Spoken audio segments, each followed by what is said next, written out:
اے آؤ عاشقان نماز، ایک اللہ کے ولی کا واقعہ سناتا ہوں کہ ان کو نماز سے کتنی محبت اور عقیدت تھی۔ حضرت سیدنا ابو سلیمان رحمۃ اللہ تعالی فرماتے ہیں کہ ہمارے وقت میں ایک اللہ کے ولی تھے جن کا نام تھا حضرت کرز رحمۃ اللہ تعالی علیہ۔ تو مجھے ان کے ساتھ مکہ شریف جانے کی سعادت حاصل ہوئی، ان کے ساتھ سفر میں تھا۔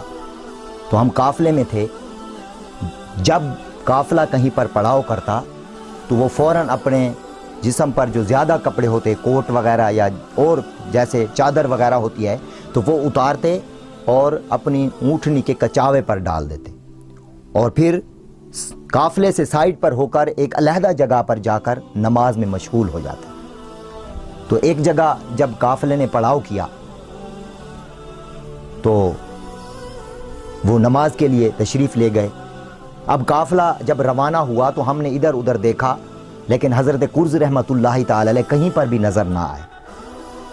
تو وہ حضرت سلیمان کہتے ہیں کہ میں ان کو ڈھونڈنے کے لیے 2 بندوں کو لے کر پہنچا، تو ہم نے کیا دیکھا کہ ایک کھلے میدان میں دوپہر کا وقت تھا، سورج آب و تاب میں تھا، لیکن وہ اس کھلے میدان میں جائے نماز بچھا کر نماز میں مشغول تھے، اور ہم نے دیکھا کہ ان کے سر پر بادل نے سایہ کیا ہوا تھا۔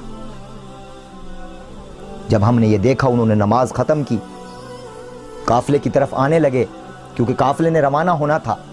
تو حضرت کرز رحمۃ اللہ تعالی نے فرمایا، اے سلیمان، جو تم نے دیکھا وہ کسی کو مت بتانا۔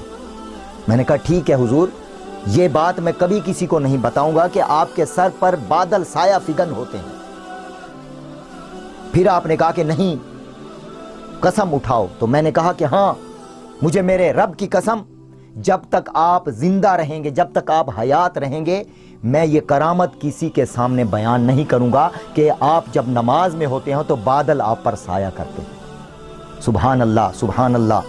پیارے بھائیوں، حضرت کرز رحمۃ اللہ تعالی علیہ وہ اللہ کے نیک بندے تھے کہ ایک اور شخص جن کا نام فضیل بن غزوان رحمۃ اللہ تعالی علیہ تھا، وہ فرماتے ہیں کہ ہمارا ایک دوست تھا جس کا نام شبرام رحمۃ اللہ تعالی علیہ تھا۔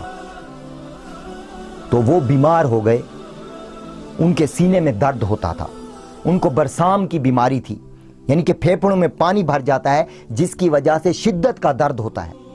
تو حضرت کرز رحمۃ اللہ تعالی علیہ اپنے اس دوست کی عیادت کے لیے ان کے گھر جب پہنچے تو ان کی جب کیفیت دیکھی کہ وہ درد کی وجہ سے کراہ رہے ہیں، تڑپ رہے ہیں، کیونکہ آپ با کرامت تھے، تو آپ نے اپنا لعاب دہن یعنی کہ اپنا تھوک مبارک اپنے دوست کے کان میں ڈال دی۔ اللہ اکبر۔ آپ کا لعاب بزرگوں کے کان میں جانا تھا کہ اسی وقت سارا سینے کا درد ختم ہو گئے۔